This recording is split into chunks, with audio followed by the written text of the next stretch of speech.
Hello everyone, welcome back to my channel. इस video में हम पढ़ने वाले हैं जियोमॉर्फोलॉजी का प्लेट टेक्टोनिक का एक topic, plate tectonics and continental drift. ठीक है, तो स्टार्टिंग में हमने देखा था कि जो हमारा प्लेट टेक्टोनिक का जो थ्योरी है वो दो चीज़ों पे बेस्ड है। पहला तो है कॉन्टिनेंटल ड्रिफ्ट एंड दूसरा है सी फ्लोर स्प्रेडिंग।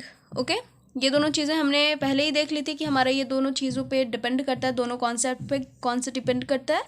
प्लेट टेक्टोनिक की जो थ्योरी है वो इन दोनों कॉन्सेप्ट पे डिपेंड करता है। ठीक है, ये चीज़ें हमें मालूम है, जिनमें कि सी फ्लोर स्प्रेडिंग हमने पढ़ लिया है।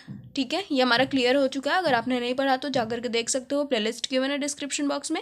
एंड अगर नोट्स चाहिए तो उसके लिए भी इंस्टाग्राम का लिंक डिस्क्रिप्शन बॉक्स में गिवन है। ठीक है, एक बार आप डिस्क्रिप्शन बॉक्स चेक कर लेना, आपको सारी चीज़ें मिल जाएंगी। एंड अगर कुछ समझ में ना आए तो आप कमेंट बॉक्स में मुझे बता सकते हो, एंड इंस्टाग्राम पर भी आप मुझे डीएम कर सकते हो। ठीक है, तो चलिए स्टार्ट करते हैं, देखते हैं कि हमें इसमें पढ़ना है क्या है। ठीक है, तो सी फ्लोर स्प्रेडिंग को तो हमने डिफाइन कर लिया था, अच्छे से उसको देख लिया था कि वो क्या होता है, किस तरह से होता है। कॉन्टिनेंटल ड्रिफ्ट हमारा बचा रह गया था कि ये एग्जैक्टली क्या होता है, इसमें क्या होता है। ठीक है, और कौन से ऐसे लोग हैं जो हमारे जियोग्राफर्स बोल सकते हैं, हम जियोलॉजिस्ट जो भी थे हमारे, वो कौन कौन थे जिन्होंने इसको दिया या फिर इसके समर्थन में या फिर इस कॉन्सेप्ट को दिया। ठीक है, तो ये सारी चीज़ें हम इसमें देखेंगे। सबसे पहले देखिए, on the basis of the evidences of reconstruction of palaeomagnetism and sea floor spreading. Okay, जो हमारे पास जो एविडेंसेस मिले हैं पैलियोमैग्नेटिज्म के रिकंस्ट्रक्शन में और सी फ्लोर स्प्रेडिंग में, ठीक है, it has now been validated that the continents and ocean basins have never been stationary और परमानेंट एट देयर प्लेसेस। तो हमें ये चीज़ पता चली है। ठीक है, क्या पता चली है कि जो हमारे कॉन्टिनेंट्स एंड ओशंस बेसिन्स हैं, ठीक है, ओशन बेसिन्स कॉन्टिनेंट्स हमारे जो भी हैं, हमें ये मालूम चला है रिकंस्ट्रक्शन ऑफ पैलियोमैग्नेटिज्म और सी फ्लोर स्प्रेडिंग के एविडेंसेस को देखते हुए या फिर उसके बेसिस पे हमें ये मालूम चला है कि कॉन्टिनेंट और ओशन एक जगह पर स्थिर नहीं रहते हैं, फिर परमानेंट नहीं होते हैं। ठीक है, अपने जगह पे, और परमानेंट नहीं होते हैं तो वो क्या करते हैं, वो मोबाइल होते हैं, मतलब वो उसमें जो है मोशन होता है। ठीक है, वो एक जगह से दूसरे जगह उनमें थोड़ा सा क्या होता है, वो चलते हैं। ठीक है, through out the geological history of the अर्थ, जो भी हमारे हिस्ट्री के जो भी हमारे अर्थ की जियोलॉजिकल हिस्ट्री है उसे देखते हुए भी हमें पता चलता है कि जो हमारे कॉन्टिनेंट्स एंड ओशंस हैं वो एक जगह पे स्टेशनरी नहीं है। पहले उनका जो हम बोल सकते हैं क्या होता है, मैप जो भी है, अगर पहले के मैप देखें तो उनका मैप कुछ और था, और आज अगर हम देखते हैं तो आज उन कॉन्टिनेंट्स का मैप कुछ और है। इसका मतलब कि कुछ ना कुछ तो है। ठीक है, तो ये समझ में आता है हमें इन दोनों के बेसिस पे कि ओशंस एंड कॉन्टिनेंट हमारे एक जगह पे ही नहीं है, ये क्या कर रहे हैं, ये चल रहे हैं, मतलब इनमें थोड़ा सा मोशन हो रहा है। ओके, वो खिसक रहे हैं, एक जगह से दूसरी जगह क्या कर रहे हैं, खिसक रहे हैं, जिनकी वजह से हम ये कह पा रहे हैं आज कि ये स्टेशनरी है ही नहीं। ओके, समझ में आ गया? अगर मैं समझाने से नहीं समझ में आ रहा होगा तो एक बार जस्ट इसको पढ़ लेना, अच्छे से सारी चीज़ें क्लियर हो जाएंगी। ओके, अब यहाँ पे आगे देखो हमारे पास क्या है।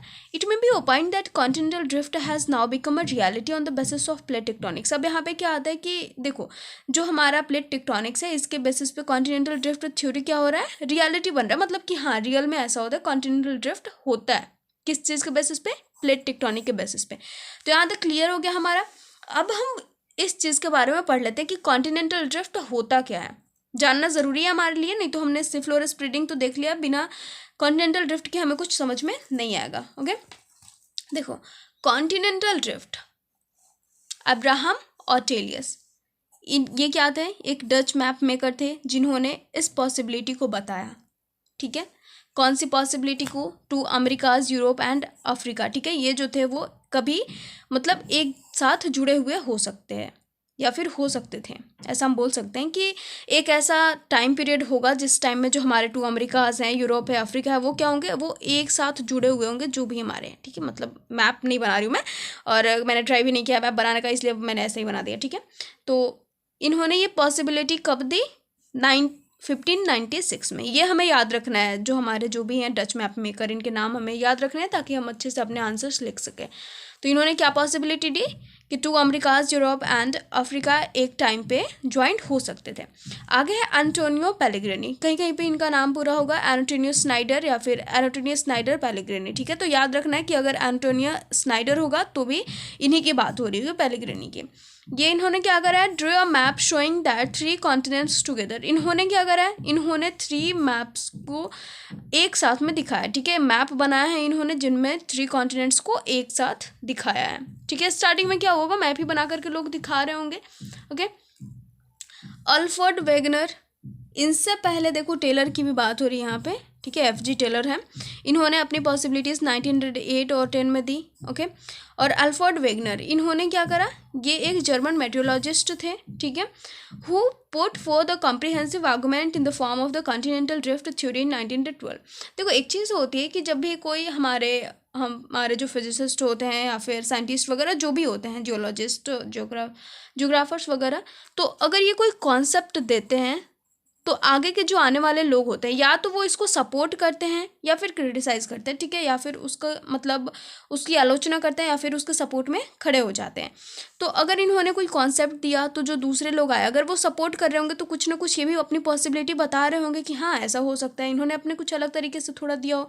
तो यही ऐसे चलते आ रहा है, ठीक है, एक दूसरे के सपोर्ट में ऐसे ही, मतलब ये अपने अपने तरीके से बताने की कोशिश कर रहे हैं कि हाँ ऐसा हो सकता है, पॉसिबिलिटी हो सकती है कि एक टाइम ऐसा होगा जब सारे कॉन्टिनेंट्स एक साथ होंगे।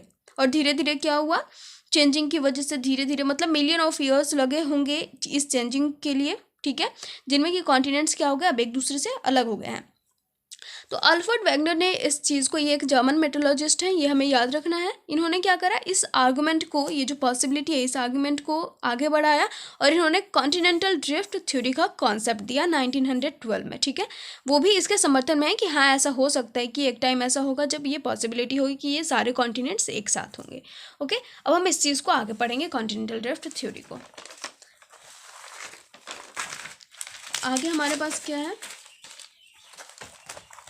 अकॉर्डिंग टू वेगनर, इनके अकॉर्डिंग क्या, all the continents formed a single continental mass and mega ocean surrounded the same. इनके अकॉर्डिंग क्या, इन्होंने क्या बताया, जैसे कि जो हमारे कौन थे, एक सेकेंड, हमारे अब्राहम मॉर्टिलिस, इन्होंने 2 अमेरिकाज, यूरोप, ये सब का बताया कि ये कॉन्टिनेंट हो सकते हैं। और वेगनर ने क्या बताया, इन्होंने कॉन्टिनेंट्स एक सिंगल कॉन्टिनेंटल मास बताया और जो हमारे पूरे ओशन से उनको एक मेगा ओशन बताया, ठीक है, बस इतना ही है हमारा, इन्होंने यही दिया, all continents formed a single continental mass and mega ocean surrounded the same, okay. अब देखो जो कॉन्टिनेंटल मास इन्होंने बताया, ठीक है, जो हमारे सारे कॉन्टिनेंट्स थे, कॉन्टिनेंटल मास कहने का मतलब है जो भी हमारे कॉन्टिनेंट्स है सबको मिला करके जो बताया इन्होंने, उसका नाम दिया पैंजिया, ठीक है, सुपर कॉन्टिनेंट जो कि ऑल अर्थ है, एंड पैंथालासा मेगा ओशन जो कि ऑल वाटर है, ठीक है, all earth and all water. याद रखना है कि ऑल अर्थ को हम पैंजिया बोलेंगे एंड ऑल वाटर को पैंथालासा। इधर हमारा बनाया हुआ है, ठीक है, तो टेंशन लेने की जरूरत नहीं है, हम देख करके समझ जाएंगे मैप में। He argued that around 200 million years ago the super continent Pangaea began to split. इन्होंने क्या बताया कि ये लगभग बात है 200 मिलियन ईयर्स अगो की, कि जो हमारा सुपर कॉन्टिनेंट है, जो भी हमारे मेगा कॉन्टिनेंट से जो सारे जुड़े हुए थे, ये क्या करने लगे, स्प्लिट करना शुरू हो गए, ठीक है, हमारा जो पैंजिया था वो टूटना शुरू हो गया, okay. First broken into 2 large continental masses, Laurasia and Gondwana land. अब इन्होंने क्या बताया कि पहले तो ये 2 पार्ट में टूटा, ठीक है, एक जो कि नॉर्थ की तरफ गया, दूसरा जो कि साउथ की तरफ आया, ठीक है। अब जो नॉर्थ की तरफ गया उसका नाम दिया गया लॉरेशिया एंड जो साउथ की तरफ गया उसको गोंडवाना, ठीक है, यहाँ पे मैं लिख देती हूँ ये नॉर्थ एंड ये साउथ, ठीक है, जो साउथ की तरफ गया उसको गोंडवाना लैंड एंड जो नॉर्थ की तरफ गया वो लॉरेशिया, ठीक है। तो फर्स्ट टाइम ये 2 पार्ट में टूटा, समझ में आ गया सबको। उसके बाद धीरे धीरे ये कंटिन्यू होता रहा, मतलब जो ब्रेकिंग सिस्टम है इसका जो था, ठीक है, वो कंटिन्यू होने लगा एंड धीरे धीरे क्या हुआ, स्मॉलर कॉन्टिनेंट्स में डिवाइड हुआ, ब्रेक हुआ, जिसकी वजह से जो हमारे यहाँ जो स्मॉल कॉन्टिनेंट्स है वो एग्जिस्ट करते हैं। समझ में आ गया सबको। आगे देखो हमारे पास यहाँ पे बनाया हुआ है मेरा, ये है पैंजिया हमारा ऑल अर्थ, ठीक है, और ये क्या है पैंथालासा जो हमारा वाटर है, ठीक है, ये वाटर ऑल वाटर को हम पैंथालासा बोलते हैं, ठीक है। अब देखो फर्स्ट टाइम क्या था, ये ऐसे जुड़ा हुआ था सारा, उसके बाद क्या होता है, टूटता है, देखो ये यूरेशिया है, यूरोप एंड रसिया, ठीक है, मिलकर के बना हुआ। ये नॉर्थ अमेरिका, ये साउथ अमेरिका, ये अफ्रीका, ये इंडिया, ये अंटार्कटिका एंड ऑस्ट्रेलिया। आप देख सकते हो कि इधर से कैसे ये टूट करके ऐसे मूव करके कहाँ कहाँ चला गया, ठीक है। अब इधर देखो आते हो तो क्या पता चलता है, ये टूट करके, मैं इतना ही बनाया मैंने, सारी चीज़ें इसमें नहीं दिख रही होंगी, ठीक है। तो ये फिर भी सारा जुड़ा हुआ था। यहाँ पे पॉसिबिलिटी है ना कि यहाँ पे ये ऐड हो सकता है, ठीक है, ये पॉसिबिलिटी है कि यहाँ पे ऐड हो सकता है, ये ऐसे सब कुछ समझ में आ रहा है कि हाँ पॉसिबिलिटी है कि ये सारे कॉन्टिनेंट को हम मिक्सअप कर सकते हैं, ठीक है। अब मैंने इतना अच्छा मैप नहीं बनाया कि ये अच्छे से फिट हो जाए, लेकिन जो मैप मेकर्स होते हैं उन्होंने इस तरह से बनाया है कि उनके मैप्स जो हैं इतनी पॉसिबिलिटी है कि वो फिट हो सकते हैं, ठीक है। समझ में आ गया सबको, यहाँ पे देख लिया। अब हम आगे चलते हैं, आगे है एविडेंसेस, ठीक है। अब इन्होंने बताया कॉन्टिनेंटल ड्रिफ्ट थ्योरी के बारे में, तो कुछ तो एविडेंसेस लाए होंगे ना सपोर्ट में, कि कौन कौन सा एविडेंसेस है जो इस चीज़ को सपोर्ट करते हैं कि हाँ कॉन्टिनेंटल ड्रिफ्ट होता है, ठीक है। पहला है the matching of continents, okay, jigsaw fit. अब देखो मैचिंग ऑफ कॉन्टिनेंट्स का ये सिंपल कहने का मतलब है जिग्सॉ फिट, जो पजल्स होते हैं हमारे जिनको हम फिट कर सकते हैं, ठीक है। मतलब यहाँ पे हमने ऐसे बना दिया, यहाँ पे ऐसे बना दिया, ऐसे होता है ना, हमारे गेम्स बहुत सारे होते हैं जिनमें हमें फिट करना होता है, ठीक है, कि ये कहाँ पे अच्छे से बैठ जाएगा, ऐसा होता है। तो वही बता रहे हैं कि जो हमारे कॉन्टिनेंट्स हैं वो मैच करते हैं, मतलब कि यहाँ का जो कॉन्टिनेंट है, यहाँ का कॉन्टिनेंट है, जैसे ये साउथ अमेरिका हमारा और ये अफ्रीका, तो ये अच्छे से ब्राज़ील और घाना के पास फिट हो जाता है ऐसे आकर के, ठीक है। तो यहाँ पे वही बता रहे हैं कि ये मैच करते हैं। The shore lines of Africa and south America, देखो यहीं पे वही बता रहे हैं, अफ्रीका और अमेरिका, ये हमारा साउथ अमेरिका है और ये अफ्रीका है, ये फिट होता है। Facing each other have a remarkable and unmistakable match, ठीक है। अनमिस्टेकेबल, मिस्टेक हो ही नहीं सकता, मतलब ये एक दूसरे के साथ अच्छे से फिट हो सकते हैं, हो जाते हैं, ओके। तो ये बता रहे कि अगर ये फिट हो जाते हैं, इसका मतलब कि एक टाइम ऐसा होगा जब ये ऐसे होंगे और एक दूसरे से अलग होकर के फिर ये ऐसे, इधर ये आ गया अफ्रीका और ये इधर आ गया साउथ अमेरिका, ठीक है, ऐसा हो सकता है। अगर ये फिट हो जा रहे हैं तो शोर लाइन्स इनके क्या करना है, वो एक दूसरे की तरफ इस तरह से हैं, इस तरह से मैच कर रहे हैं कि मिस्टेक बिल्कुल भी हो ही नहीं सकता है, मतलब ये पॉसिबल है कि ऐसा होगा, साथ में ये होंगे एक टाइम पीरियड पे। A map produced using a computer program to find the best fit of Atlantic margin was presented by Bullard in 1964. 1964 में बुलार्ड के द्वारा ये प्रेजेंट किया गया मैप कंप्यूटर प्रोग्राम के द्वारा, ठीक है, जो कि अटलांटिक मार्जिन को अच्छे से फिट कर रहा है, ठीक है। आगे हमारे पास क्या है, rocks of the same age across the oceans, oceans के क्रॉस में जो हमारे रॉक्स मिले हैं सेम एज के, ठीक है।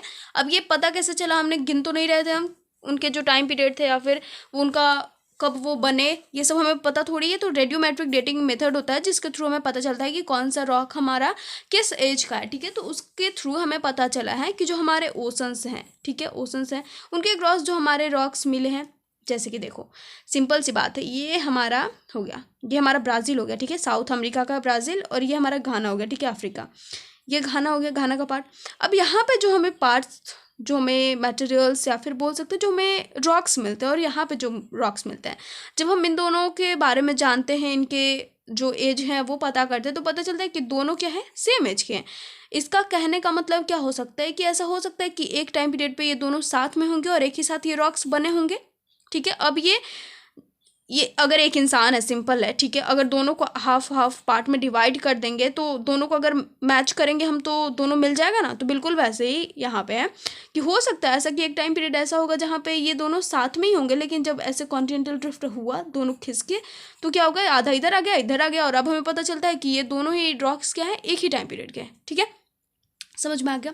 अब देखो है the belt of the ancient rock of 2000 million years from Brazil coast matches with those of the western Africa, ठीक है। जो ब्राज़ील कोस्ट के जो भी हमें रॉक्स मिले हैं 2000 मिलियन ईयर्स पहले के, जो एंशिएंट रॉक्स के बेल्स मिले हैं वो किससे मैच करते हैं, वेस्टर्न अफ्रीका से मैच करते हैं, ठीक है, उसके जो भी बेल्स है रॉक्स के उससे मैच करते हैं। वही चीज़ मैंने अभी समझा भी दिया। The earliest marine deposits along the coastline of South America and Africa are of Jurassic age, और किस एज का माना जाता है, जुरासिक एज का, ठीक है। साउथ अमेरिका के जो हमें मैरिन डिपोजिट्स मिले हैं कोस्ट लाइन में और जो अफ्रीका के मिले हैं वो जुरासिक एज के दोनों ही मिलते हैं, ठीक है। तो इससे क्या पता चलता है कि सेम एज के अगर हमारे रॉक्स मिल रहे हैं तो हो सकता है कि ये पॉसिबिलिटी हो कि साथ में होंगे, ओके। अब टिलाइट, टिलाइट क्या होता है, सबसे पहले तो ये जानना बहुत ज़रूरी है। देखो टिलाइट क्या होता है, it is a sedimentary rock formed out of deposits of glaciers, glaciers के डिपॉजिट से ये टिलाइट बनते हैं। ये क्या होता है, सेडिमेंट्री रॉक्स होते हैं, ठीक है। ग्लेशियर से बह करके जो भी हमारे सेडिमेंट्री रॉक्स आते हैं उनसे हमारे टिलाइट बनते हैं, ओके, उनसे हमारे सेडिमेंट्री रॉक्स बनते हैं। The Gondwana system of sediments from India is known to have its counterparts in the 6 different land masses of the southern hemisphere. अब ये चीज़ भी है कि जो हमारा गोंडवाना सिस्टम है सेडिमेंट्स का हमारे इंडिया से, ठीक है, उसके जो काउंटर पार्ट्स हैं सेम वैसे ही सेडिमेंट्स हमें 6 अदर लैंड मासेस में मिले हैं. ओके, साउदर्न हेमिस्फीयर के काउंटर पार्ट्स जो हमें मिले हैं जहाँ पे उनका नाम भी यहाँ पे लिखा हुआ है, Africa, Falkland island, Madagascar, Antarctica and Australia. ठीक है, ये 6 काउंटर पार्ट्स के नाम भी लिखे हुए हैं, मतलब सिर्फ लैंड मासेस के जिनमें हमें काउंटर पार्ट्स मिले हैं सेडिमेंट्स के सेम. आगे हमारे पास क्या है, प्लेजर डिपोजिट्स. अब प्लेजर डिपोजिट्स में हम देखते हैं कि इसमें क्या मिला है. ये सारे याद रखना, ये एविडेंसेस ही हैं हमारे पास. Okay, placer deposits. The occurrence of rich placer deposits of gold in Ghana coast and the absolute absence of source rock in the region is an amazing fact. अब फैक्ट आता है, ठीक है, देखो मेरे पास मैप है लेकिन उतना छोटा नहीं है, मैं कोशिश करती हूँ दिखाने की. ओके, बहुत बड़ा मैप है, आई होप दिख जाए सारा. दिख गया. देखो ये ब्राज़ील का पार्ट है हमारा, ठीक है, और ये जो हमारा है ये पूरा अफ्रीका है, और यहाँ पे ये हमारा देखो घाना दिख रहा है कहीं, ये है घाना. तो अब बात देखो क्या आती है कि जो हमारा ये पार्ट है, ठीक है, ये पार्ट है, यहाँ पे जो हमें प्लेजर डिपॉजिट्स मिले हैं गोल्ड के, ठीक है, और जो यहाँ पे हमें मिले हैं वो दोनों हैं, ठीक है. लेकिन अब यहाँ पे देखो बात क्या आती है, अमेजिंग फैक्ट क्या आता है कि यहाँ पे हमें जो वेंस मिले हैं, मतलब जो एक मुख्य स्रोत होता है, एक सोर्स होता है, जो मेन सोर्स होता है, वो हमें ब्राज़ील में मिलते हैं आज भी. लेकिन यहाँ पे क्या होता है, यहाँ पे सिर्फ ऐसे ही नॉर्मली मिल जाते हैं गोल्ड, लेकिन मेन सोर्स इसका यहाँ पे नहीं मिलता है, घाना में नहीं मिलता है. तो सिंपल है कि अगर यहाँ पे साथ में होंगे तो ऐसा होगा कि यहाँ से निकल करके ऐसे गोल्ड यहाँ पे भी जाता होगा, मतलब दोनों एक पार्ट में जब होगा, एक साथ जब होगा. तो अब ऐसा हुआ कि यहाँ से हट गया, मेन सोर्स यहीं रह गया, ठीक है, इसलिए हमें थोड़ा बहुत यहाँ पे मिल जाता है, मेन सोर्स का पता ही नहीं आज भी. ठीक है, समझ में आ गया सबको. अब चलो इस मैप को हटाते हैं, ये बहुत बड़ा है, ठीक है, बनाने से उतना समझ में नहीं आता, इसलिए मैंने मैप ही डायरेक्टली ला दिया. जो वेंस है, ठीक है, जैसे कि ये हमारा ऐसे होता है, और ये वेंस जो मेन सोर्स होता है ये इधर होता है, यहाँ पे हमें गोल्ड मिल जाता है, ठीक है, लेकिन जो जाता है किधर से, ये वेंस जो मेन है वो इधर रहता है. और घाना में हमें ऐसे कोई भी वेंस मिले ही नहीं है, घाना में सिर्फ ऐसे ही डिपॉजिट्स मिल जाते हैं थोड़े बहुत गोल्ड के, लेकिन जो मेन सोर्स है वो नहीं मिला आज तक, ठीक है ही नहीं. तो ये क्या पे बताया है, amazing fact, absence of the source of rock in the region in an amazing fact. ठीक है, the gold bearing veins are in Brazil.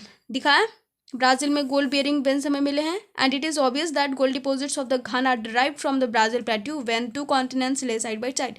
ये हो सकता है पॉसिबिलिटी कि एक साथ जब ये दोनों कॉन्टिनेंट्स साथ में होंगे तब जो घाना का जो हमारा गोल्ड डिपॉजिट्स है वो कहाँ से आता होगा, ब्राज़ील प्लेट्यू से. समझ में आ रहा है सबको, यहाँ से जाता होगा. अब अलग अलग हो गए इसलिए मेन सोर्स यहीं पे रह गया, और घाना के पास जो वो थोड़े बहुत चले गए थे वही रह गए. ठीक है, अब डिस्ट्रीब्यूशन ऑफ फॉसिल्स. अब फॉसिल्स का भी देख लो क्या है. The observation that lemurs occur in India. Lemurs, ठीक है, ये एक टाइप ऑफ एनिमल ही है, ठीक है, जो इंडिया में पाए गए हैं, माडेगास्कर में और अफ्रीका में.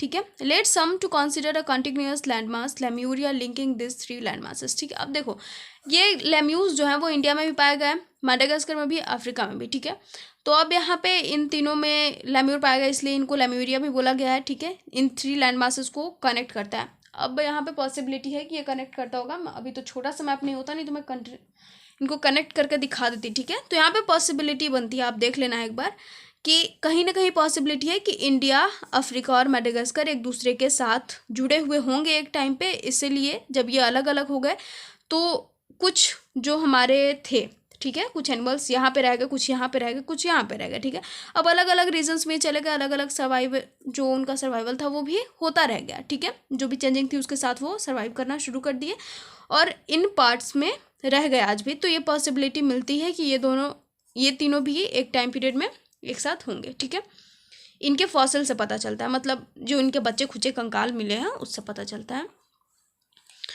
और अगर आज ये सर्वाइव कर रहे हैं तो उससे भी पता चलता है कि आज हमारे इनते कंटिनेंट में है, मतलब ये हो सकता है कि एक टाइम पीरियड ऐसा होगा कि ये साथ में होंगे. आगे हमारे पास है मेसोसॉरस. ये डायनासोरस की तरह ही है. Mesosaurus was a small reptile adapted to shallow brackish water. The skeletons are found only in 2 localities, the southern Cape province of South Africa and Iravar formation of Brazil. ठीक है, अब देखो इनके स्केलेटन, मेसोसॉरस के स्केलेटन्स हमें कहाँ मिले हैं, 2 लोकेलिटीज़ में ही मिले हैं, southern cap of south Africa और इरावर फॉर्मेशन ऑफ ब्राज़ील, ठीक है, साउथ अफ्रीका और ब्राज़ील में मिले हैं। मतलब कि देखो पॉसिबिलिटी ब्राज़ील और अफ्रीका का पहले से ही हम पढ़ते आ रहे हैं, तो अब उतना एक्सप्लेन करने की ज़रूरत नहीं है कि फिर से वही चीज़ है कि दोनों में मिले हैं, इसका मतलब कि पॉसिबिलिटी होगी कि साथ में जुड़े होंगे। कॉन्क्लूज़न निकल के क्या आ रहा है हमारे पास, इस चीज़ को समझ लेना है कि कहाँ कहाँ पे मिला है, और कॉन्क्लूज़न बस यही निकल के आ रहा है कि हाँ पॉसिबिलिटी हो सकता है कि ये ब्राज़ील का पार्ट और ये अफ्रीका का पार्ट जुड़ा हुआ होगा। ठीक है, समझ में आ गया सबको। The two localities are presently 4,800 kilometre apart with N ocean in between them, ठीक है। टू लोकेलिटीज़ प्रेजेंटली कितने किलोमीटर की दूरी पे हैं, 4,800 किलोमीटर की दूरी पे, ठीक है। तो अब ऐसा पॉसिबिलिटी है कि यहाँ से दौड़ करके जो हमारे मैसोसॉरस के स्केलेटन्स होंगे वो दूसरे पार्ट में चले हुए हैं, नहीं ना, पहले से ही होंगे, ठीक है। और आज इसमें बीच में ओशन आ गया है, पहले से नहीं होगा ओशन, ठीक है, नहीं तो ये ओशन को तैर करके नहीं पार कर रहे थे, ठीक है। ओशन, सॉरी ओशन नहीं, ओशन बोलते बोलते मुझे लगा अभी ओशन ही पढ़ना, नहीं, फोर्स फॉर ड्रिफ्टिंग पढ़ना, ठीक है। देखो ड्रिफ्टिंग के लिए एविडेंसेस जो प्रेजेंट किए गए थे उनके सपोर्ट में जो वेगनर ने किया था वो तो हमने पढ़ लिया, ठीक है। अब हम पढ़ेंगे फोर्स फॉर ड्रिफ्टिंग। ड्रिफ्टिंग के लिए फोर्स कौन से दिए उन्होंने, एविडेंस कौन से फोर्स का दिए उन्होंने, तो पोल फिलिंग फोर्स और tidal force. Pole fleeing force क्या होता है, relates to the rotation of the earth, ये रोटेशन ऑफ अर्थ से जुड़ा हुआ होता है। और आज हमारी पृथ्वी, हमारी अर्थ अगर परफेक्ट स्फेयर शेप में नहीं है, बल्ज है अपने इक्वेटर पे, तो क्यों है, इसी की वजह से, due to the rotation of the earth के रोटेशन की वजह से, ठीक है। और जो पोल पिलिंग फोर्स है वो भी किससे रिलेट करता है, रोटेशन ऑफ अर्थ से रिलेट करता है, ठीक है। और tidal force due to the attraction of the moon and the sun that develops tides in the oceanic waters, जो कि ओशनिक वाटर्स में टाइड्स को डेवलप करता है। अब देखो, अब हम क्या करने वाले हैं, इसको थोड़ा सा समझेंगे, ठीक है। ये हमारा ग्लोब उस टाइम में हमारा गोल था जो मैंने बनाया था डायग्राम। अब ये क्या, हमारा शेप ऐसा होता है कुछ हमारे अर्थ का, ठीक है, ऐसे ही होता है ना, ऐसा। तो ऐसी कैसे हुई हमारी अर्थ, तो बताया जा रहा है कि जो रोटेशन हो रहा है अर्थ का, ऐसे रोटेशन हो रहा है, इसकी वजह से क्या हो रहा है, इसकी वजह से हमारे ये ऐसे इक्वेटर बन चुका है। इक्वेटर हमारे यहीं पे होता है ना, तो ये बल्ज हो चुका है, ठीक है। सबसे ज़्यादा यहीं पे होता है लैटिट्यूड, ठीक है, फिर यहाँ पे कम होता है सबसे, फिर ऐसे ऐसे बढ़ते जाता है, ठीक है। लेकिन लॉन्गिट्यूड क्या होता है हमारा, सेम होता है हर जगह पे, ओके। तो यही हमारा बताया जा रहा है कि जो हमारा अर्थ जो है वो परफेक्ट शेप का नहीं है, तो वो भी किसकी वजह से है, रोटेशन ऑफ अर्थ की वजह से और पोल फिलिंग फोर्स की वजह से ही क्या होता है, ये जो हमारा ड्रिफ्टिंग है वो हो रहा है। अब इसकी वजह से कैसे हो रहा होगा, ठीक है। तो आप देखोगे अगर हम कोई चीज़ घुमाते भी है तो ऐसा लगता है, ऐसे अगर घुमा रहे हैं हम कोई चीज़ तो ऐसा लगता है कि ऐसे दूर दूर जा रहा है, ठीक है, ऐसा लगता है कि बहुत दूर तक, ऐसे अगर कोई भी चीज़ हाथ में रस्सी ले लो और अगर उसको घुमाना शुरू करो तो ऐसा लगे कि अभी थोड़ी देर पहले आया था, लेकिन ऐसे घूमते हुए बहुत दूर तक जा रहा है, ठीक है। तो इसी के बेसिस पर बताया कि ऐसा हो सकता है कि ये जो रोटेशन हो रहा है अर्थ का, तो मिलियन ऑफ ईयर्स लग गए इसको, ऐसा नहीं हुआ कि तुरंत से हो गया होगा, ठीक है। तो अभी यहाँ पे धीरे धीरे क्या हो गया, वो खिसक करके ये इधर होने लगे, ठीक है, मतलब जिधर जिधर फोर्स लगा उधर उधर वो जाने लगे, ठीक है। ऐसा हो सकता है, उन्होंने ये पॉसिबिलिटी दी। टाइडल फोर्स की वजह से भी उन्होंने बताया कि टाइडल फोर्स की वजह से क्या हो रहा होगा, जो हमारे मून और सन के बीच में जो अट्रैक्शन होता है, ठीक है, इनके जो अट्रैक्शंस होते हैं, इनकी वजह से जो हमारे ओशनिक वाटर्स में टाइड्स डेवलप्ड होते हैं, तो उनकी वजह से क्या होता है, टाइड्स तो डेवलप्ड हुए तो ऐसे टाइड्स खींच के गए, ठीक है। तो इनके साथ साथ जो हमारी अर्थ, जो हमारा अपर लेयर होगा वो भी थोड़ा बहुत खिंचता है, जिसकी वजह से कई सालों लग गए होंगे और इसके बाद हमारा जो है कॉन्टिनेंटल ड्रिफ्ट हुआ, मतलब कि धीरे धीरे हमारे प्लेट्स खिसकते गए, हमारा जो कॉन्टिनेंट है वो खिसकता गया, ठीक है।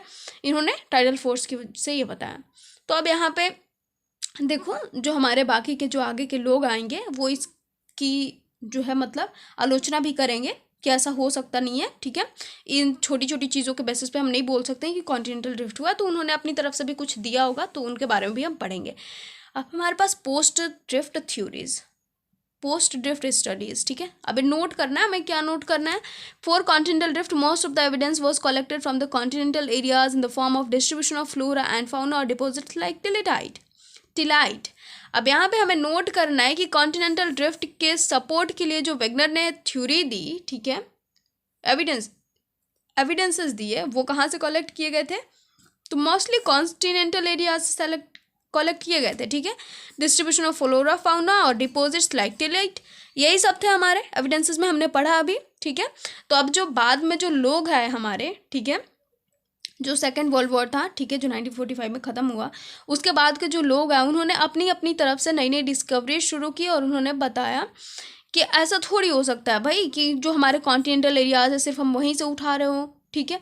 हमारे पृथ्वी के अंदर भी तो बहुत सारी चीज़ें हैं, जितनी बाहर है उतनी अंदर भी है, तो अंदर भी कुछ हो रहा होगा, ठीक है। मतलब जो हमारी अर्थ है उसके अंदर भी कोई प्रोसेस हो रहा होगा, हो सकता है उसकी वजह से हमारा जो कॉन्टिनेंटल ड्रिफ्ट है वो हुआ हो। ऐसा नहीं कह रही कॉन्टिनेंटल ड्रिफ्ट नहीं हुआ है, ठीक है, उन्होंने कहा कि हाँ हो रहा है, लेकिन ज़रूरी थोड़ी है कि ये जो हमारे मिले हैं इसकी वजह से हो रहा हो, मतलब इससे हम बोल सके कि हाँ ऐसा हो रहा है। कुछ हमारे अर्थ के अंदर की भी है, ये तो सिर्फ ऊपर की हो गई, सरफेस एरिया के हो गए, लेकिन जो हमारे अर्थ के अंदर हो रहे हैं प्रोसेसेस उसको भी हमें जानना ज़रूरी है। तो देखो भाई इन्होंने क्या दिया है, a number of discoveries during the post world war period added new formation to geological literature. Geological literature में बहुत सारे नए नए इन्फॉर्मेशन ऐड हुए, ठीक है, पोस्ट वर्ल्ड वॉर पीरियड जो था हमारा उस टाइम में, ठीक है, नए डिस्कवरीज बहुत सारे हुए। The information collected from the ocean floor mapping provided new dimensions for the study of distribution of the oceans and continents. अब देखो, अब इन्फॉर्मेशन यहाँ कहाँ से कलेक्ट हो रहा है, ओशन फ्लोर से, ठीक है। हमने पढ़ा था कि ओशन हमारा ऐसा होता है, बस इसमें पानी भर दिया और ये हमारा ऐसे बना दिया, ये हो गया हमारा ओशन, मछली वछली बना दी, हो गया हमारे ओशन, ठीक है। तो ऐसा नहीं होता, जब हमने ओशन फ्लोर की स्टडी करी तो हमें बहुत सारी चीज़ें पता चली और उसको भी हम पढ़ते हैं, ठीक है। आ जाओ आगे, उसमें हम क्या पढ़ते हैं वो देख लो।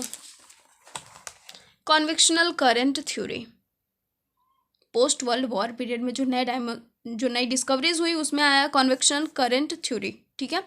Arthur Holmes 1930s, Arthur Holmes ने इसको दिया, ठीक है, इसको प्रोपाउंडेड बाय आर्थर होम्स लिखना पड़ेगा ये हमें, ठीक है, 1930s में। Discuss the possibility of convection currents operating in the mantle portion. अब इन्होंने क्या बताया, कॉन्वेक्शनल करंट्स के बारे में हमने पढ़ा था, वाटर वाला हमने पढ़ा था ना, कि जब हम पानी गर्म करते हैं तो नीचे से जैसे जैसे गर्म होते जाता है वो ऊपर की तरफ जाता है, और जो ऊपर का जो ठंडा वाला होता है वो नीचे की तरफ आता है, ठीक है। फिर ये ठंडा हो जाता है तो ये नीचे की तरफ आता है, और जो गर्म होता है वो ऊपर जाता है, मतलब ये कंटिन्यू क्या होता है, ऐसे सर्कल बनते रहता है, ठीक है। यही होता है हमारा कॉन्वेक्शनल करंट, ऐसे ही होते रहता है। तो मेंटल पोर्शन में हो रहा होगा ऐसा, ठीक है, पॉसिबिलिटी है कॉन्वेक्शन करंट की। और ऐसे अगर ऐसे हमारे मेंटल पोर्शन में हो रहा होगा तो धीरे धीरे अपने साथ साथ ये क्या करेगा, अपने साथ साथ जो अपर लेयर है ये, ठीक है, उसको भी अपने साथ साथ खिसकाएगा, ठीक है। तो खिसकाएगा तो जिधर ये जाएगा उधर ये इसको लेके जाएगा ना अपने साथ, जो इसका ऊपर लेयर होगा, ठीक है। तो इससे नहीं हो सकता, पॉसिबिलिटी नहीं बन रही यहाँ पे कि हो जाएगा हमारा जो कॉन्टिनेंटल ड्रिफ्ट है वो होगा इसकी वजह से, ठीक है। अच्छी खासी पॉसिबिलिटी मिल रही है, अगर हम पानी भी गर्म करके देखते हैं तो हमें पता चल जाता है कि हाँ ऐसा होता है, ठीक है। Generated due to radioactive elements causing thermal differences in the mantle portion में जो हमारा थर्मल डिफरेंसेस होता है, ठीक है, ठीक है, उसकी वजह से होता है ये, उसकी वजह से नहीं होता है। देखो, रेडियो एक्टिव एलिमेंट्स जो होते हैं हमारे, उनकी वजह से होता है ये, उनकी वजह से जनरेट होता है कॉन्वेक्शनल करंट थ्योरी, जो कि क्या करते हैं, थर्मल डिफरेंसेस क्रिएट करते हैं मेंटल पोर्शन में। समझ में आएगा सबको। आगे हमारे पास क्या है, argue that there exist a system of such currents in the entire mantle portion. इन्होंने आगे भी किया कि ये सिस्टम एग्जिस्ट करता है, ऐसे करेंट्स हमारे एग्जिस्ट करते हैं इंटायर मेंटल पोर्शन में, मतलब हमारा जो भी मेंटल पोर्शन है वहाँ पे ये सारे जो कन्विक्शन करेंट्स हैं वो होते हैं, ठीक है, ऐसा करंट होता है, एग्जिस्ट करता है। This was an attempt to provide an explanation to the issue of force. अब ये काफ़ी अच्छा क्लियर एकदम एक्सप्लेनेशन है, ठीक है, जो इशू हो रहा था फोर्स का, टाइडल फोर्स जो हमने पढ़ा, और पोल फ्लिंग फोर्स, ठीक है, ये दोनों हमने जो देखा तो वो उतना मतलब सेटिस्फैक्शन नहीं दे रहा था, ठीक है। ऐसा नहीं हो सकता, मतलब सारे लोगों का यही कहना था, हमारे जो भी थे आगे आ रहे हुए लोग, कि मतलब ये जो है इतना ज़्यादा फोर्स नहीं लगा रहा है जिसकी वजह से हमारा कॉन्टिनेंटल ड्रिफ्ट हो सके, ठीक है। तो अब एक्सप्लेनेशन हमें मिल गया फोर्स को लेकर के अच्छा खासा, on the basis of which contemporary scientist discarded the continental drift theory, ठीक है। अब आगे हमारे पास mapping of the ocean floor. अब ओशन फ्लोर की जो मैपिंग हुई थी उसमें देख लो कि क्या क्या मिलता है हमें। ओशन फ्लोर जो हमने ऐसे सीधा पढ़ा था, इसमें पानी भर दिया ये ओशन फ्लोर हो गया हमारा, ऐसा नहीं होता है। इसमें क्या क्या होता है वो देख लेते हैं। Detail research of the ocean configuration revealed that the ocean floor is not just a vast plain but it is full of relief है हमारा ओशन फ्लोर, ठीक है। इसमें क्या है, सबमर्ज्ड माउंटेन्स एग्जिस्ट करते हैं। हमें ऐसा नहीं होता ना कि ओशन फ्लोर पे अगर आप जाओगे तो ऐसे माउंटेन्स भी मिलेंगे, ठीक है, ऐसे नीचे ट्रेंच भी मिलेगा, खाई भी मिलेगी ओशन में ही, okay. Deep trenches mostly located closer to the continents, और ये जो ट्रेंचेस होते हैं ना वो बेसिकली जो हमारा कॉन्टिनेंट पोर्शन है उसके पास में ही होते हैं, ठीक है। मतलब कॉन्टिनेंट इधर जा रहा है और ये ओशन इधर थोड़े आए, यहाँ पे हो गया, ओके। मिड ओशनिक रीजन्स होते हैं जहाँ पे कि वोल्केनिक इरप्शन होने की ज़्यादा संभावना होती है। हमने पढ़ा है ये चीज़ पहले ही, प्लेट टेक्टोनिक में हमने पहले ही सब क्लियर कर लिया है। डेटिंग जो हुई ओशनिक क्रस्ट की, ठीक है, तो पता चलता है हमें कि जो ओशनिक क्रस्ट है वो ज़्यादा यंगर है कॉन्टिनेंटल एरिया से। अब कैसे यंगर है वो हमने पढ़ लिया, कैसे हमारा मिड ओशनिक रीज पे से लावा बाहर निकलता है, ठीक है, यहाँ पे प्लेट बनते जाता है और इधर के प्लेटें खिसकते जाते हैं और इधर नीचे भी आते जाते हैं, ठीक है। और कॉन्टिनेंटल जो हमारा होता है वो उससे पुराना, तो इधर के जो हुए वो पुराने हुए ना, इधर के आए तो नए हुए, ठीक है। तो यहाँ पे बताया जा रहा है कि जो डेटिंग हम कर रहे हैं, हमारा जो एज निकाल रहे हैं हम, ठीक है, इनके डेट्स निकाल रहे हैं, तो पता चलता है कि ओशनिक क्रस्ट क्या है, कॉन्टिनेंटल एरियाज से यंगर है। रॉक्स के बारे में, equi distance on either side, दोनों ही साइड में ओशनिक रिजेस के दोनों साइड में क्या है, बराबर के डिस्टेंस पे है, ठीक है। और सिमिलैरिटीज़ भी है both in terms of constituents and their age के टर्म में भी और कॉन्स्टिट्यूएंट्स के टर्म में भी, दोनों में सिमिलैरिटीज़ है, ठीक है। सबको समझ में आ गया? ओके, अब हम मिलते हैं नेक्स्ट वीडियो में। प्लेट टेक्टोनिक्स तो हमने पढ़ लिया, ठीक है, प्लेट्स के कुछ टाइप्स भी हैं जो कि हमें पढ़ने हैं। ओके, सो मिलते हैं नेक्स्ट वीडियो में guys. Thank you so much. अच्छी लगी होगी वीडियोस तो please don't forget to like, comment, share and subscribe, and description box check करना बिल्कुल भी मत मिलना, ठीक है। Thank you so much.